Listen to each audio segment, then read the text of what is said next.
Welcome to Kettlebell Corner, where strength meets theory, where we take you on a deeper dive into all things kettlebells. I'm Jeremiah Whalen, and he's Roger Parks.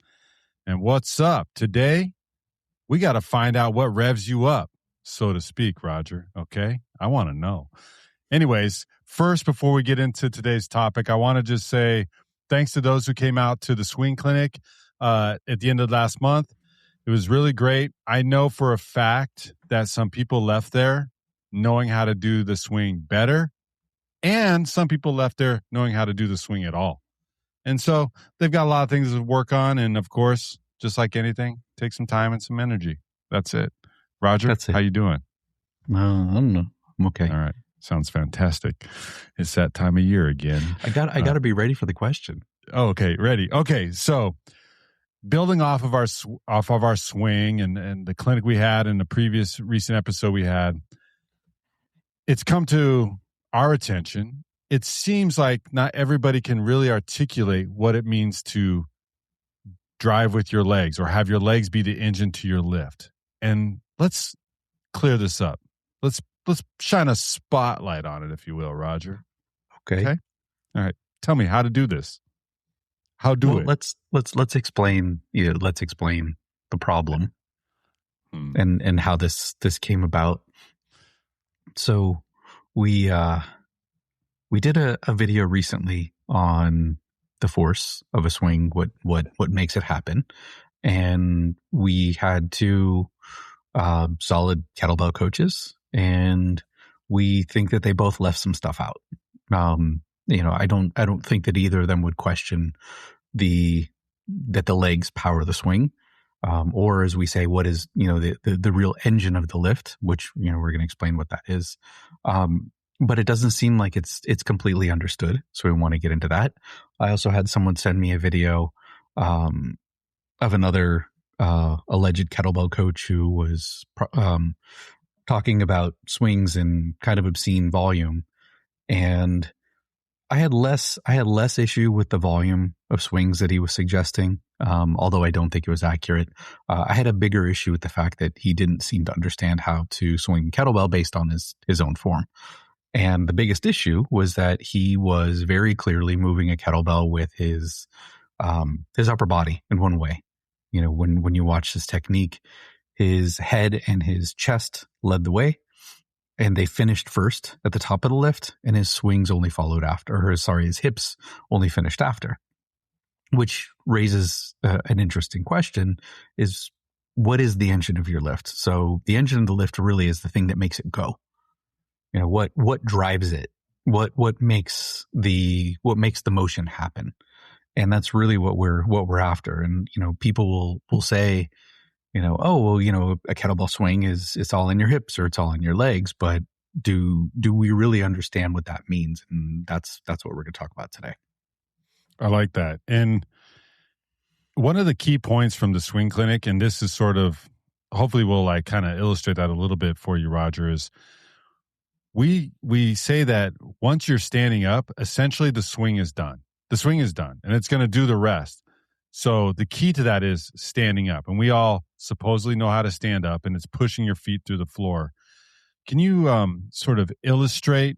We talked prior to this about a dot, and remember that back in the day, Roger? A dot is a lot, the Elmer's glue.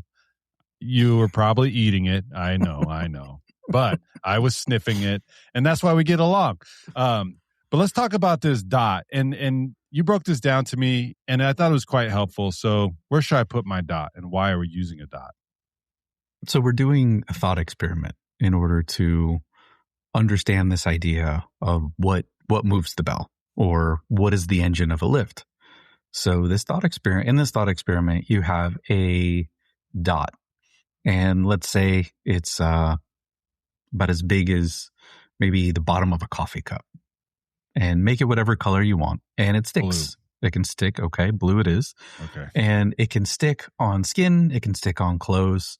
And for the sake of this experiment, we're going to put it right over one of the bones that makes up the hip joint. So you can even think about putting it like right on the side of the pelvis, or right on the side of your butt. Okay, that's where we're going to stick it for this part of the experiment. So in this experiment, you now have a dot sticking to one side of you, okay, side of your pelvis, and you're standing up. Okay, so you're going to now, we'll start with a squat. You're going to now descend into a squat. Okay, descending. Is your dot getting lower? Yes. Now, this is an important distinction. It's not moving on your body. No, still on the side of my butt. It's still right on the side of your butt. But relative to the rest of the room, right? If you were to draw a line or have a laser that comes across the room at the level of your pelvis and it intersects the dot, goes right through the middle of it, and you drop into a squat, in standing, the laser and the dot will be aligned. As you drop, the laser will be above the dot. The dot will drop below. So the dot is dropping below that level. So it's moved. Okay. Got it. So we've gone from standing to the bottom of a squat, and now we're going to stand up. All we're going to do is push our feet into the floor. Our ankles and our knees and our hips, they're going to move, and they're going to go into the joint action of extension. We're going to get back to standing. So the question is, once that dot got below the line at the bottom and you pushed your feet into the floor, did the dot move again? Yes.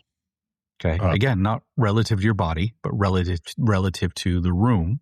Yeah. And it will now be aligned with that laser beam again.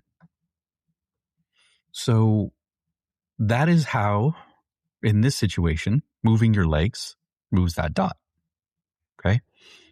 So you're with me so far. So far, so good. Dot. We're now going to take that dot and we're going to put it on, let's say, the bottom of the rib cage. So right on the side of the body, we're just going to slide it up above the pelvis. Okay. We're going to go above the oblique area and we're going to put it tickles. On. It does tickle a little bit. You're right. Yeah. Good job, buddy. Thank you. So we're going to put the dot right on the side of the rib cage, and you're going to lift your arms a little bit out of the way so you can see this dot. Okay. Now we're going to get another laser that's going to shoot off from the room. Don't worry. These are harmless lasers. Okay. And major lasers. Just harmless little red laser beams to contrast the blue dot. And there's going to be one that goes right through the middle of that dot, and you're going to see it. Those two things are going to be lined up and standing. Okay. Now you're going to bend your legs. Okay. Right? I'm doing it. And you're going to drop. Is that dot going to move? Yeah. Similar to the last way, right? Okay. Again, not relative to its starting point on your body, but relative to the room. So it will now be below the laser. Okay. We're going to freeze you there. If you push your legs into the floor, will the dot go back up to that laser beam? Yes. Second question.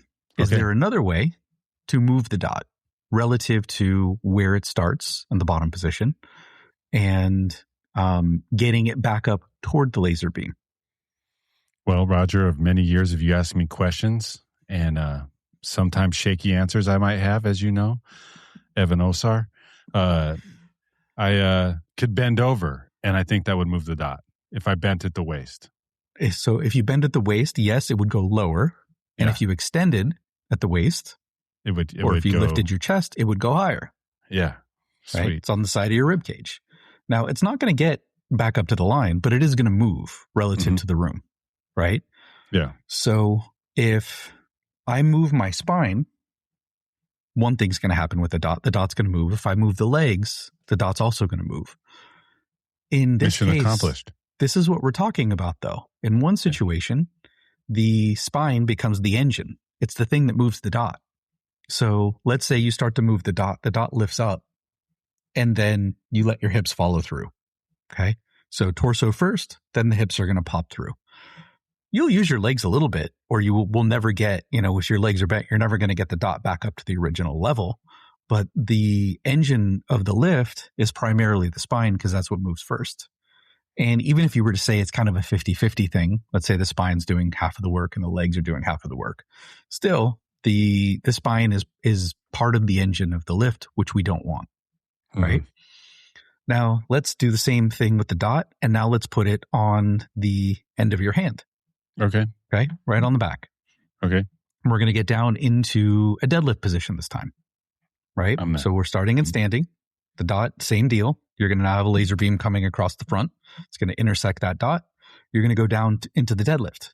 Is the dot lower than the laser beam now?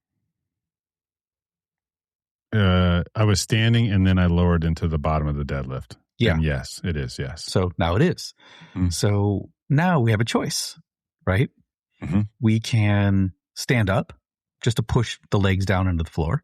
Will the dot come back up to the original level of the laser beam? Yes.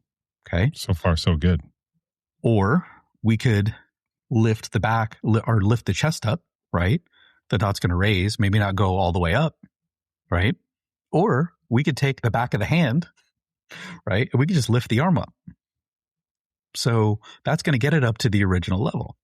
But is that what we want? And this is this silly business of dots and laser beams is a way to show you that you can make this mass, this dot move. Okay. And you can do it with lots of different parts. Well, specifically 3.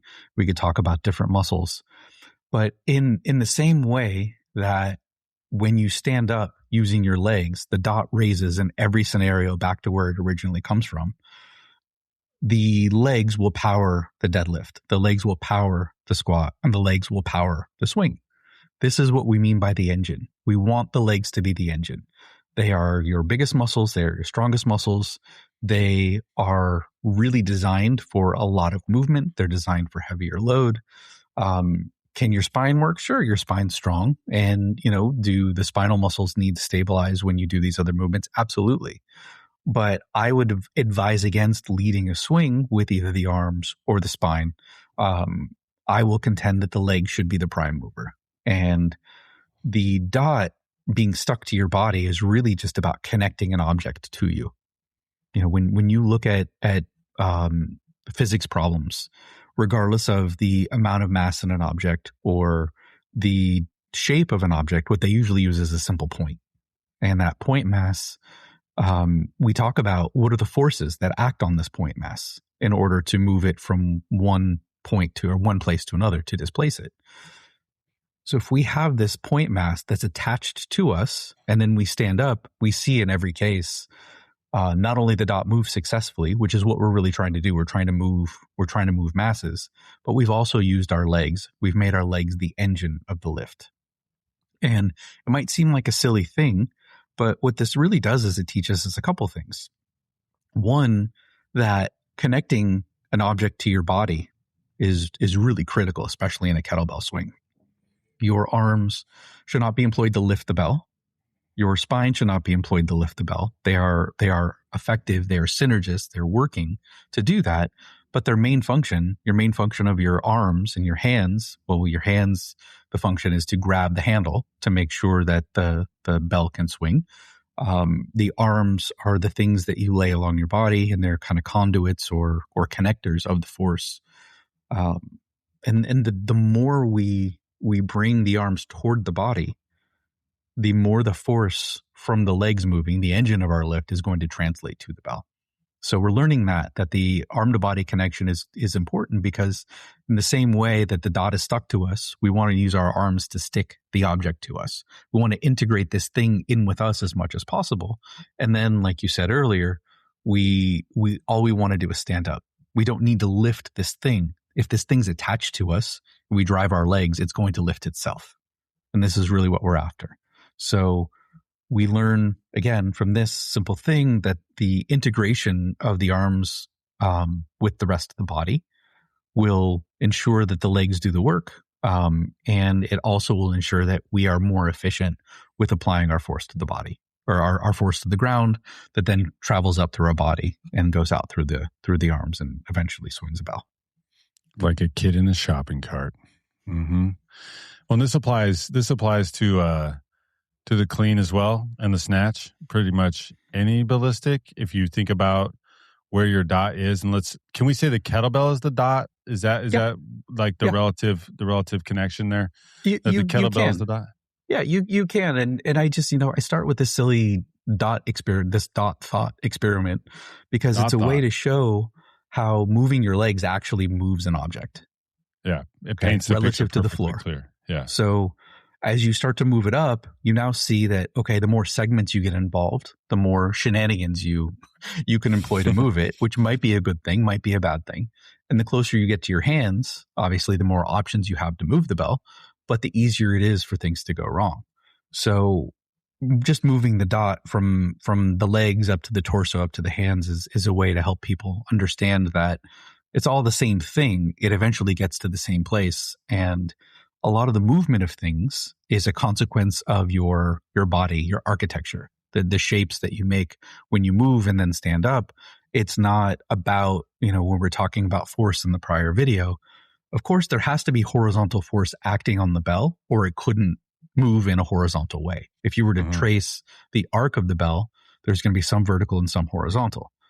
So what we're really getting at is when we talk about vertical force moving the bell, we're talking about the vertical force is the engine of the lift. It makes all the other stuff happen. The horizontal force, the torque, the arc of the bell, that is a consequence of the vertical force. So in the same way that when you step on the gas and the engine makes the car move, right? The engine isn't moving forward within the car. It's just spinning the wheels. The whole thing is moving forward together, obviously, but the motions of the engine are not perpetually moving the car forward. It's powering the wheels, and the wheels are making it go. So in the similar way, the engine of something might work in a different way, in a different direction or different directions than the actual displacement of the object. And that's really what we're talking about. And again, people don't always understand this, and they say like, oh, well, of course it deadlifts in your legs. Well, but how does that work? So the idea is you use your arms to connect an object to you, squat, deadlift, clean, snatch. And then once you are, you've completed the lift, right? The working part, then the rest is details. The thing that, you pointed out about, when we talked during the swing clinic is that by the time you're done standing, the swing is done. Now the bell has not begun to swing yet, or you haven't seen the mass move up and away, but the engine part, the part that actually drives the lift, is finished by the time you reach the standing plank. There's very little left to do. Your upper back muscles might need to stabilize the bell, and the bell is certainly going to swing up to some degree, and you're going to control it, but the hard part is already done. So that's really what we're talking about with the engine. And the same thing is true with the clean and with the snatch, that yes, you do have to use your arms to redirect the bell and to control the path a little bit. You're not going to, you can't wait entirely, for example, during a snatch, until your legs are completely straight and then move the bell, or you're going to be caught off guard. It's going to be too slow and it's going to be clunky. But for the most part, the main thing that's driving the bell sequentially should be the legs followed by the arms. So the engine of the lift is still going to be the legs, and the rest is details. And, those details can get a little complex at times, but the engine, the thing that moves the bell or makes the body move, which makes the bell swing, is going to be the legs. And the legs are going to impart a primarily vertical force. And that vertical force, as a ground reaction force, is going to channel back up through you. And then you're going to have what's called hip torque, which is just going to be that force delivered at a distance through the shaft, the length of your longer leg bones, which is going to make the pelvis come forward. As the pelvis comes forward, the torso comes up to a standing position. All of that momentum is going to get transferred into the arms, and the bell is going to swing as a consequence of that. So is it kind of like a simple disconnect then? Like as soon as somebody holds something in their hand, they start to think, I've got to move this. And our natural instincts is like, oh, I'm going to use my arms or my hands to move this, or this. I think about the end objective. Oh, it's got to be wherever it's got to be. I'm going to get it there. However, when the reality is it's changing the thought process from where the bell ends up to how can I make my legs just go up and down, essentially. Yep, that's exactly right. I think we need to understand what moves it, which is why we always talk about leg drive, because once you get your leg drive, you can do everything else. we've talked before about this algorithm, and why we've come up with an algorithm is that things need to happen during exercise in time. We can't, things don't happen in a vacuum, and they don't happen simultaneously. Force needs time to build. And if you don't have force behind the bell, then the rest of the stuff doesn't matter. So, one of the most frequent examples I came across was people talking about the snatch being clunky at the top. And the most common advice I got was, "Oh, you're gripping it too hard." And then I started doing that as someone newer to coaching kettlebells, and it worked 0% of the time. It worked exactly. Loosening your grip, or loosening the grip, changing the grip, skipping from one part of your hand to the next. It worked exactly 0 times. Skipping the grip. Yeah, where like it goes from one part of your hand to another part of your hand. Yeah. And there's going to be a coach that might watch this and say, "Oh, well, you're doing it wrong." The old dogmatic. Well, this is just the way it is, and it's just not right. And it's demonstrable that it's not right. You just have to spend a little time understanding the concepts to earn your error, which most people don't want to do. So what I realized is that, well, wait a second, let's not worry about the grip at this point, because it's not essential until we know that we have force to move the bell to begin with. And we know that things happen over time. So let's let things happen in order, in sequence. And in this sequence, the first thing that needs to happen is we have this vertical force. We have the engine of the lift, right? That engine delivers force in a vertical way that channels through your bones, which cannot operate vertically because we have bones that attach at pivots, right? That's what our joints are. So all that force has to be delivered at a distance. That distance creates torque, which is good because it helps us move objects better than we could if we just had a simple vertical displacement. It actually allows us to throw things farther or to apply more functional force. It really would be torque, but to move something. So once I realized that needs to happen first, then we go through all the other steps. Then we say, okay, well, is the arm connected to the body? Because if you have force being pushed into the floor and that force changes the shape of your bones, but your arm is not really well connected to your torso, then you don't have the medium to deliver that force to the object. This is going out to the air. Exactly right. Wasted energy. It'll still move, but it's not going to move as efficiently. Yeah. So now we're starting to get steps in an algorithm. Now we're starting to think, okay, this happens, then that happens, then that happens. And now we're starting to get into the bell path and all that other stuff. But what I found is if you have the first 2 things down, I've never seen anyone else get the last part wrong. So It's not, in fact, a grip issue. It is an engine issue. And why people mistook it for a grip issue or gripping it too hard, it's because they had to grip it hard because they were using their arm as the engine of the lift. To get it to where they thought it needed to be. The end exactly result. Right. And you can't maneuver or manipulate a kettlebell properly if you're using your arm to get it, because it never gets ballistic. That unless you're using a really tiny bell, once you start getting a bit heavier, you're not going to be able to make that thing ballistic, or you're not going to be able to make it go up faster than gravity could pull it down. So it looks clunky, but it's clunky because you're using your arm. So what we're really mistaking as a grip problem is actually a problem with force application through the legs. It's a misunderstanding of the engine of the lift. So the legs need to drive, that channels up through the body, that eventually gets to the arm.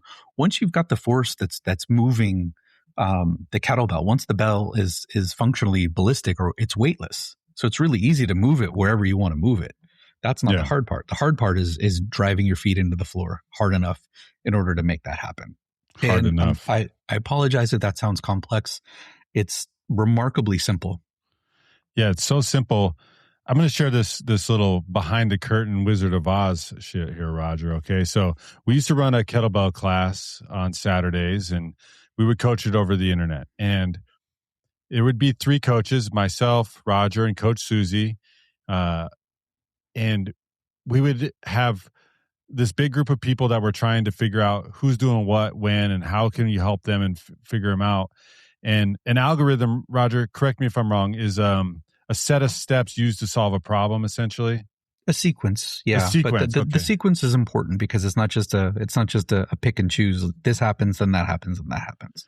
Yeah. So in order for us to be consistent as coaches, Roger's like, well, I'm going to use my brain and come up with this really simple yet complex idea. And he called it the algorithm. And I know what everybody might be thinking. The algorithm is what controls your social media. But I think they're misappropriating that word or something. I don't know. But I'm no tech It's a more dork. complex algorithm. Okay. Well, this algorithm is very simple. It's first you have your stance, and then it's arm to body contact. Well, right? Okay. So if we're going to talk about this though, the stance is the first thing because that establishes your contact with the floor, which allows you to have balance and the ability to get the appropriate amount of force. The appropriate amount of vertical force. Absolutely. Because that's because it's coming from the floor where you're standing. Right. So we have to start with the stance because if the stance is off, it doesn't matter if your leg drive is good.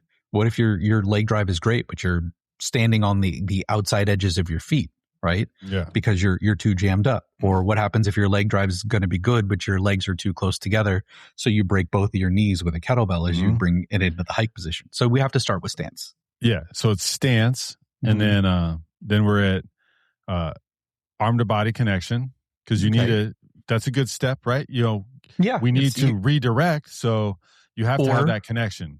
Or to kind of tie all this together, the arm to body contact, the hike or the backswing is sticking the dot on your body. That's the dot. That's the dot. Okay. So if that dot is not on your body, when your body moves, the dot's not going to move along with your body. So that's your arm to body contact.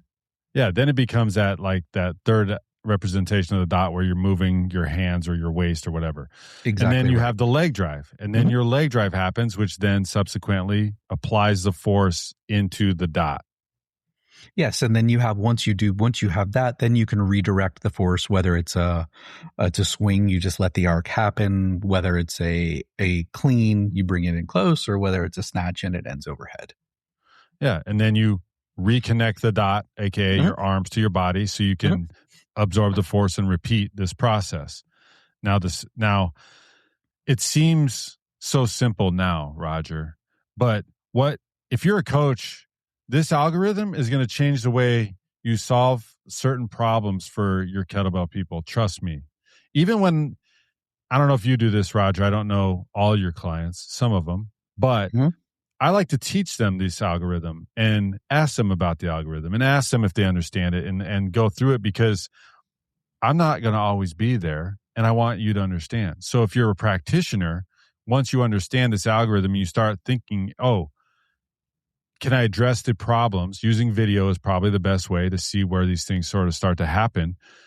You can start to correct the issues in a systematic way that isn't just, you're gripping too hard, or, you're jerking your back up. Well, how do you fix that? Sure. Am I right on with that? Yeah, and as Jeremiah pointed out, we were coaching online, and there were 3 of us, and we're all seeing, sometimes we'll get some new people and we're all seeing kind of a hot mess. Okay, this isn't quite right. And we know, and we could pick 10 things that are wrong, but how do we know which one? So when we have this algorithm, we understand like, okay, let's get this person's stance right. And then let's watch the arm to body contact. And then let's make sure that we have the leg drive. And that's really what we're talking about today is the engine of the lift. And then once that's down, really I see 2 main problems. I do see the other ones, it does happen. But I see 2 main problems most. I see a failure to drive the legs effectively. So not really using the engine of the lift that we want, which is the legs, using the arms or the upper back. And then breaking back too soon, which is a failure to reconnect the bell. Those are the things that I see the most frequently. So it's like, okay, you can talk about all the 20 things that are going to be wrong. But what we found is when we solve for just a couple of these, that a lot of the other stuff disappeared.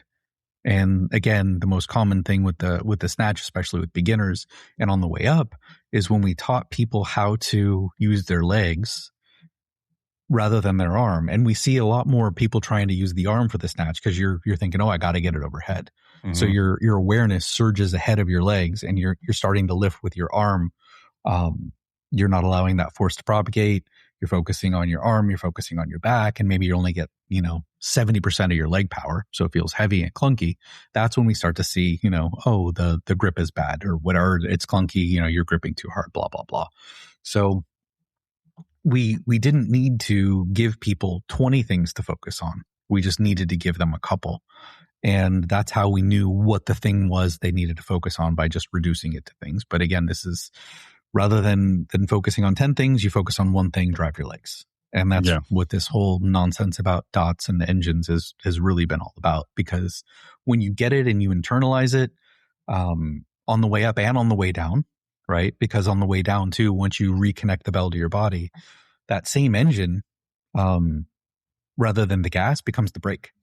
It's got to like cycle over, right? Like the piston.